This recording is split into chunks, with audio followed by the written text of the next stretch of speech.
पूरे इतिहास में हमारे ग्रह ने कई हिमयुगों का अनुभव किया है, जो ध्रुवों से लेकर भूमध्य रेखा तक पूरी तरह से बर्फ से ढका हुआ है। पृथ्वी विशालकाय हो गई है। उल्लेखनीय रूप से आज बर्फ तेजी से पिघल रही है, हलचल कर रही है। शोधकर्ताओं की वैज्ञानिक रुचि, जो ग्रह के रहस्यों को उजागर करने की कोशिश कर रहे हैं। ठंडे बर्फीले रेगिस्तान में छिपा हुआ ग्रीनलैंड में पृथ्वी पर दूसरी सबसे बड़ी बर्फ की चादर है, जो लगभग 3.2 की प्रभावशाली मोटाई तक पहुंचती है, जो द्वीप के 80% क्षेत्र को कवर करती है। यहां सबसे तेज ग्लेशियरों में से एक है। ग्रह को चलते हुए देखा जा सकता है। प्रतिदिन 45 मीटर की गति और आसपास के परिदृश्य को बदलना। कार्रवाई में इस ग्लेशियर को जैकब शेवेन कहा जाता है, जिसका अनुवाद दक्षिण ग्लेशियर होता है। द्वीप के चारों ओर ठंडा पानी की ऊंचाई के बराबर 90 मीटर ऊंचे हिमखंड बनाएं। स्टैच्यू ऑफ लिबर्टी, हालांकि यह द्वीप को अद्वितीय नहीं बनाता है। ग्रीनलैंड में जमी बर्फ की मोटी परत के नीचे अविश्वसनीय रहस्य छिपे हुए हैं और वैज्ञानिक उनमें से कुछ को उजागर करना शुरू कर रहे हैं। उन्होंने जो खोजा है वह काफी अप्रत्याशित है। ग्रीनलैंड का क्षेत्रफल 2.17 है मिलियन वर्ग किमी, जो टेक्सास के आकार का 3 गुना है, लेकिन इसकी जनसंख्या केवल 56,000 लोग हैं। ठंडी जलवायु इसका सबसे अधिक प्रभाव डालती है।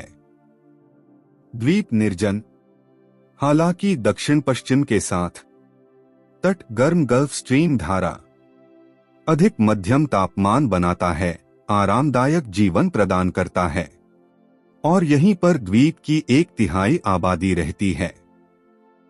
मध्य ग्रीनलैंड में तापमान पूरे वर्ष शून्य से नीचे रहता है और बर्फ कभी भी धीरे धीरे नहीं पिघलती है। जब बर्फ की चादर पर नई बर्फ गिरती है तो उसका घनत्व 70 से अधिक नहीं होता। यह हल्का और रोएदार लगता है। समय के साथ बर्फ की नई परतें गिरती हैं और उनके दबाव में पुरानी परतों का घनत्व बढ़ जाता है। 80 मीटर से अधिक की गहराई पर बर्फ के भीतर हवा के बुलबुले नहीं बन सकते। लंबे समय तक संपीड़ित रहने से बर्फ ठोस बर्फ में बदल जाती है।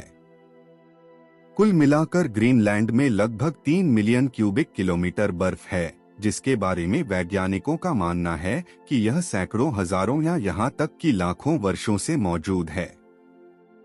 लेकिन यह हमेशा ऐसा नहीं था। ग्रीनलैंड की बर्फ की चादर के नीचे एक विशाल चट्टानी द्वीप है, जो कभी घाटियों, नदियों और कई झीलों के साथ एक समृद्ध स्वर्ग था। आज भी पूरा ग्रीनलैंड ऐसा नहीं है।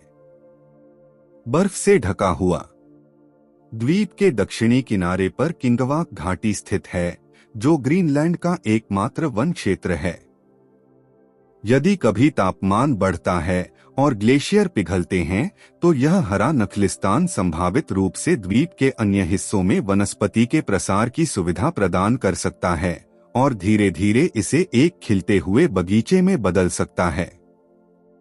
वैज्ञानिक ग्रीनलैंड की बर्फ की चादर के नीचे झांकने और यह अध्ययन करने में कामयाब रहे हैं कि इसने सदियों से क्या छिपा रखा है।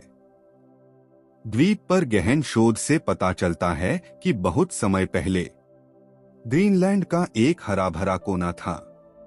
1966 में अमेरिकी सेना के वैज्ञानिकों ने उत्तर पश्चिमी ग्रीनलैंड में लगभग 1 मील बर्फ खोदी और इसके हरे भरे अतीत के निशान खोजे।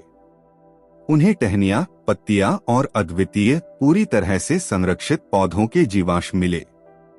विशेषज्ञ उनकी स्थिति का वर्णन इस प्रकार करते हैं। अगर आप इस पर थोड़ा सा पानी डालें, पौधे वे खुलते हैं और लगभग वैसे ही दिखते हैं यदि वे कल ही जमे हुए थे। अध्ययनों से पता चला है कि लगभग 4 लाख साल पहले ग्रीनलैंड का हिस्सा स्प्रूस वनों और टुंड्रा से ढका हुआ था। एक सपाट, ठंडा और हवादार क्षेत्र पेड़ों के बिना है लेकिन कठोर, कम बढ़ने वाले पौधों के साथ है।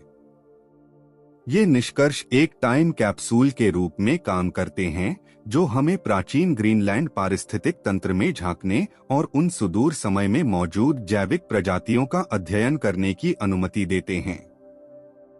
ग्रीनलैंड की मोटी बर्फ की चादर एक भंडारण सुविधा, एक अद्वितीय बायोबैंक, एक विश्वसनीय तिजोरी के रूप में कार्य करती है, जो पृथ्वी की सतह को कठोर वातावरण, ठंडे तापमान और हवाओं से बचाती है। इस बीच पृथ्वी की आंतरिक गर्मी नीचे से जमीन तक पहुंचती है।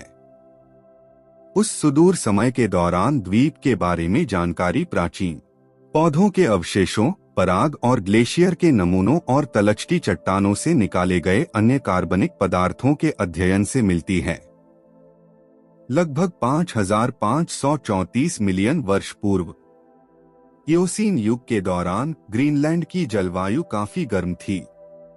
तापमान उन तापमानों के बराबर था जो अब शीतोष्ण कटिबंधों में देखे जाते हैं, जहां हल्की सर्दी और गर्मी होती है। इसका प्रमाण उपोष्णकटिबंधीय पौधों और प्राचीन पेड़ों जैसे मेटासेक्वियास और साइकैड्स के जीवाश्म निष्कर्षों से मिलता है। बर्फ के नीचे प्राचीन पौधों के अवशेषों और अन्य कार्बनिक पदार्थों की खोज से वैज्ञानिकों को उन जलवायु परिस्थितियों और पारिस्थितिक तंत्रों का पुनर्निर्माण करने में मदद मिलती है जो कभी ग्रीनलैंड में मौजूद थे। हिमाच्छादन से पहले ग्रीनलैंड था घने वनों से आच्छादित।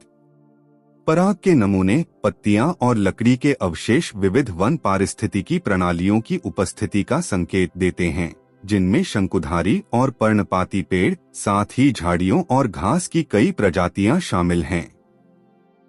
किसी भी अन्य पारिस्थितिकी तंत्र की तरह पौधों की विविधता ने प्रारंभिक स्तनधारियों, सरीसृपों और पक्षियों सहित कई पशु प्रजातियों के अस्तित्व का समर्थन किया। ग्रीनलैंड के कुछ हिस्सों में